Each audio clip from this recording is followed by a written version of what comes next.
Hello दोस्तों, तलबा व तालिबात, अस्सलामु अलैकुम। उर्दू पेडागोजी की क्लास में आप लोगों का वेलकम है। आज की क्लास हम लोगों की बहुत ही इम्पोर्टेंट है। आज की क्लास में हम कुछ डिसऑर्डर्स के बारे में पढ़ेंगे जिसको हम उर्दू में कहते हैं नक़ाइस। ये ऐसे डिसऑर्डर्स हैं जिसको जानना एक मुअल्लिम को, एक उस्ताद को, एक टीचर को ज़रूरी है और इन नक़ाइस से मुताल्लिक़ आपके सीटेट में पूछा जाता है। इसमें हम इमोशन से रिलेटेड कुछ नक़ाइस को लेंगे और जिसको आप कहते हैं जज्बात, और इसी के साथ एंग्ज़ायटी यानी बेचैनी से मुताल्लिक़ कुछ नक़ाइस के बारे में देखेंगे। चलिए क्लास की जानिब चलते हैं। ये जो स्लाइड दिख रही है निज़ाम एकेडमी 22 टेलीग्राम चैनल की है। इसकी लिंक नीचे मौजूद है, इस पर क्लिक करके आप जुड़ सकते हैं। इसी के साथ अभी तक लाइक नहीं किया है तो लाइक कर दें, कमेंट करें, शेयर करें। चैनल को सब्सक्राइब नहीं किया है तो सब्सक्राइब कर लें ताकि जैसे ही कोई नई वीडियो अपलोड हो उसका नोटिफिकेशन आपको मिल सके।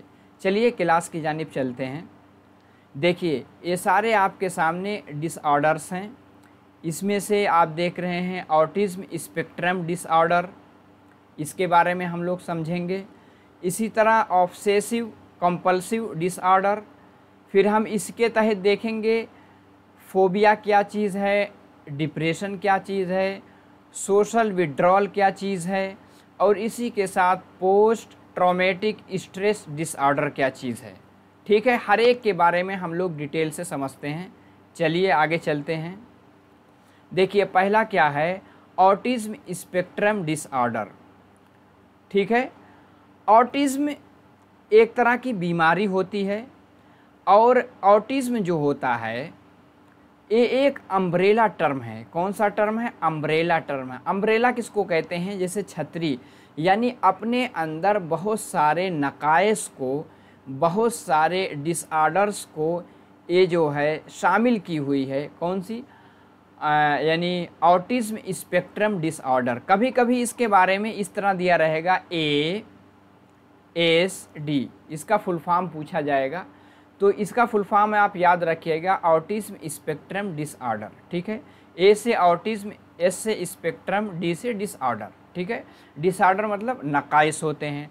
ऑटिज़म क्या होता है, इसमें बहुत सारे यानी डिसऑर्डर्स पाए जाते हैं, जैसे मसला को हल करने से मुताल्लिक़ डिसऑर्डर जिसको आप कहते हैं प्रॉब्लम सॉल्विंग।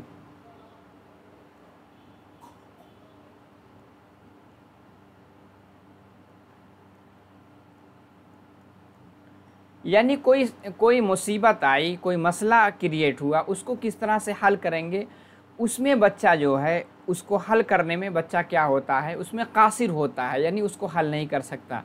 तो हम क्या कहेंगे, ऑटिज़म स्पेक्ट्रम डिसऑर्डर वाली उसको बीमारी है।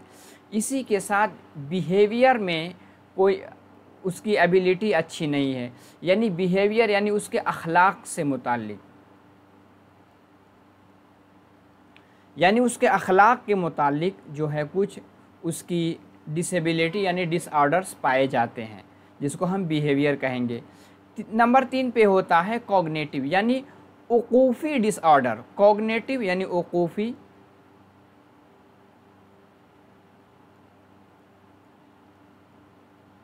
जिसको हम क्या कहेंगे, उकूफ़ी डिसऑर्डर्स। तो इतने सारे डिसऑर्डर्स किस में पाए जाते हैं, ऑटिज़म स्पेक्ट्रम डिसऑर्डर्स में। ठीक है, आपने इससे पहले वाली क्लास में पढ़ा था ADHD। क्या पढ़ा था? ADHD,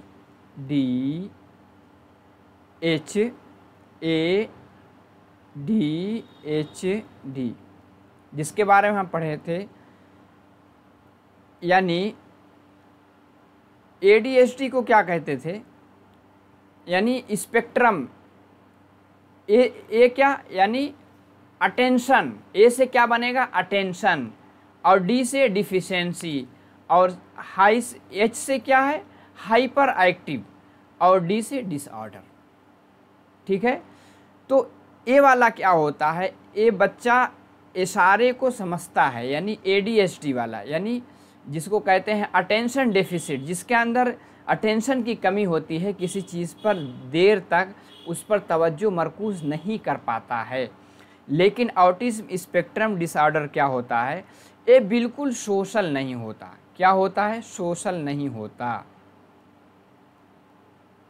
यानी मुआशरती यानी समाजी नहीं होता। इस तरह से अगर पूछ लें कि कौन से नकाइस में बच्चा सामाजी यानी सोशल नहीं होता, तो अगर ASD होगा यानी ऑटिज़्म स्पेक्ट्रम डिसऑर्डर, हम उसी को क्लिक करेंगे, यानी उसी पर हम टिक लगाएंगे कि ये आपका सही माना जाएगा। यानी सोशल से मुतालिक, यानी बिल्कुल सोशल नहीं होगा, अलग थलग रहना पसंद करेगा, ठीक है, उसके अंदर एक अलग तरह की बेचैनी पाई जाएगी। तो ये सब चीज़ अगर पाई जाती है तो ऑटिज़्म स्पेक्ट्रम डिसऑर्डर इसको कहते हैं। इसका फुल फॉर्म याद रखिएगा और पूछ सकते हैं मुआशरती नकाइस से मुतालिक इसमें से कौन है, तो आप इस पर जो है जाइएगा, किस पर, ऑटिज़्म स्पेक्ट्रम डिसऑर्डर पे। चलिए आगे चलते हैं। कुछ इमोशंस यानी जज्बात से मुताल्लिक डिसऑर्डर्स यानी नकाइस हैं। उसमें से एक है obsessive compulsive disorder. Obsessive compulsive disorder, obsessive मतलब होता है किसी चीज़ पर हावी होना, तारी होना, यानी ज़बरदस्ती हावी हो जाना, उसको ऑब्सेसिव कहते हैं। कंपल्सिव, कंपल्सिव मतलब जबरन, कंपल्सिव मतलब होता है जबरन, और डिसऑर्डर मतलब नकाइस। इसमें क्या होता है, इसमें बच्चे के अंदर क्या होता है, ऑब्सेशन होता है, यानी किसी एक काम को करने के लिए ज़िद कर लेता है, यानी हमें ये काम करके रहेंगे। आपने देखा होगा कि छोटे छोटे बच्चे कभी माँ बाप से, ख़ास तौर से अपने मदर से यानी अपनी वालिदा से किसी चीज़ के बारे में ज़िद कर लेगा, हम इसको करके ही रहेंगे। तो एक तरह का क्या होता है, ये डिसऑर्डर यानी नकाइस पाया जाता है, यानी ऑब्सेसिव कंपल्सिव डिसऑर्डर। किसी चीज़ के लिए बिल्कुल उतावला हो जाना, नहीं इसको हम करके रहेंगे अगरचे उसमें नुकसान ही क्यों ना हो, ठीक है। तो इस तरह की अगर चीज़ पाई जाती है तो एक तरह सा नकाइस है। क्या है, ऑब्सेसिव कंपल्सिव डिसऑर्डर है। क्या है, OCD, इसको याद रखिएगा, ठीक है।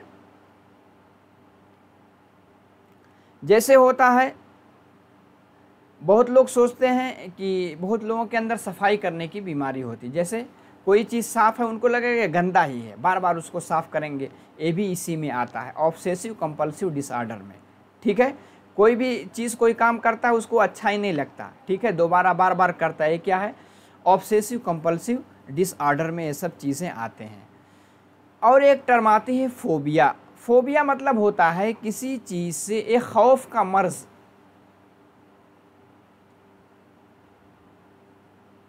ये किस चीज़ की बीमारी है, खौफ की।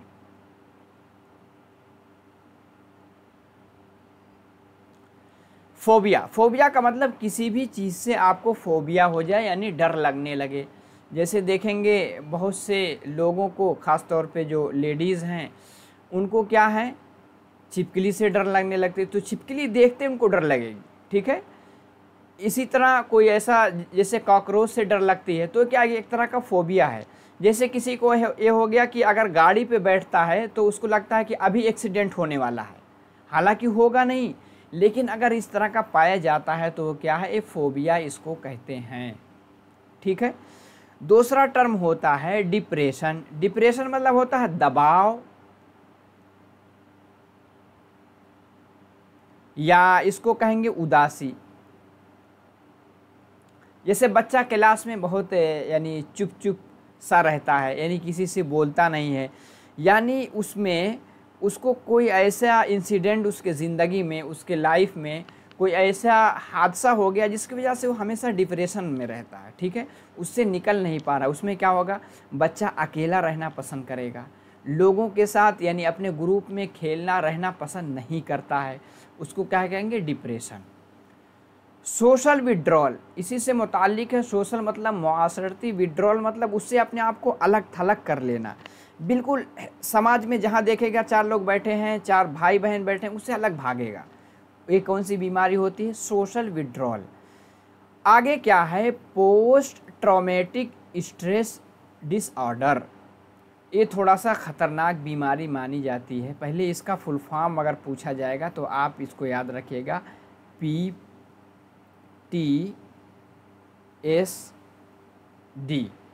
PTSD, पी से पोस्ट, पोस्ट का मतलब होता है बाद का, और ट्रॉमेटिक, ट्रॉमेटिक का मतलब एक ऐसी बीमारी होती है, कैसे नहीं चोट लग गई, कैसे नहीं फला आदमी ट्रॉमा में पहुंच गया, यानी कोई ऐसा सदमा उसको लाहिक हो गया जिसकी वजह से उससे निकल नहीं पा रहा है। ठीक है, उसको क्या कहते हैं? ट्रॉमेटिक। क्या कहते हैं? ट्रॉमेटिक। ट्रॉमा में पहुंच गया। स्ट्रेस यानी जिसकी वजह से बहुत ज़्यादा दबाव रहता है, और डिसऑर्डर यानी नकाइस। जैसे अचानक अभी बच्चा छोटा है, किसी एक्सीडेंट में उसके वालिदैन का या उसके वालिद का इंतकाल हो गया एक्सीडेंट में।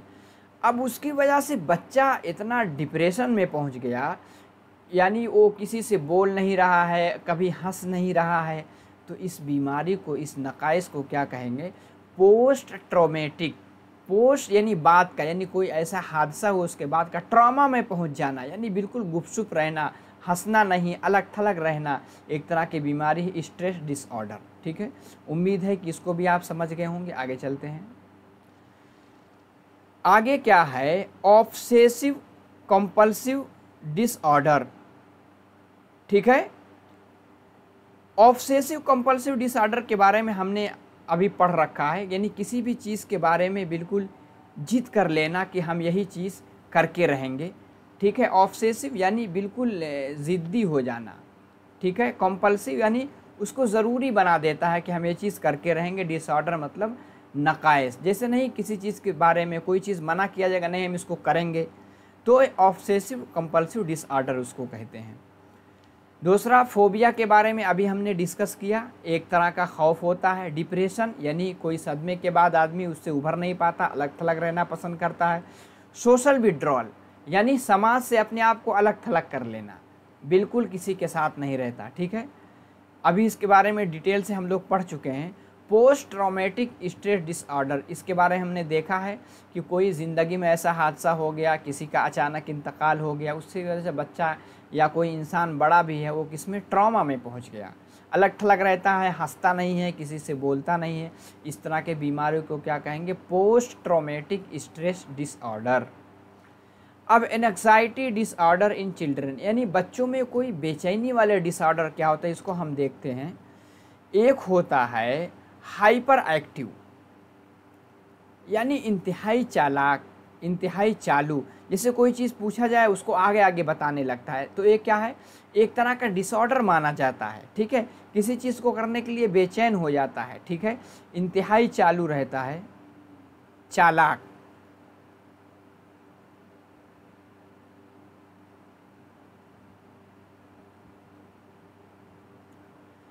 एग्रेसिव, एग्रेसिव कहते हैं यानी हमला आवर हो जाना। एग्रेसिव का मतलब हमला आवर हो जाना। इसी तरह आगे है एनोरिसिस। एनोरिसिस का मतलब होता है जैसे एक बीमारी होती है कि आदमी सोया, बच्चा सोता है, सुबह जो है यानी उसका बिस्तर गीला है, यानी रात में नींद में पेशाब करने की बीमारी। इस तरह से स्टैमरिंग है, और एडिटरी प्रोसेसिंग डिसऑर्डर है, विजुअल प्रोसेसिंग डिसऑर्डर में है। इस हर एक को हम डिटेल से आगे देखते हैं। चलिए, पहला क्या है? हाइपर एक्टिव, यानी किसी की चीज़ में ज़रूरत से ज़्यादा चालाक हो जाना, यानी कुछ पूछा जा रहा है बढ़ बढ़ के बताता है, तो क्या? हाइपर एक्टिव डिसऑर्डर है। एग्रेसिव, किसी चीज़ के लिए एग्रेसिव हो, यानी इसको हम करके ही रहेंगे, माने ही नहीं। बहुत बच्चे घर में प्रेशर डालते हैं वालिदैन पे, उसको एग्रेसिव डिसऑर्डर कहते हैं। और इनोरेसिस, इनोरेसिस एक बीमारी है, यानी बेड वेटिंग,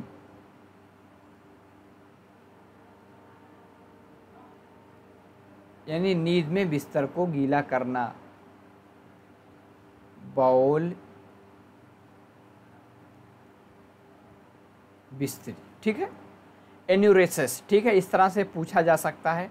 क्योंकि देखिए सीटेट बार बार रिपीट हो रहा है, इसलिए ये सब डिसऑर्डर्स जो बहुत फ़लसफ़ियों ने इसको गिनाया है, कुछ भी नया पूछा जा सकता है।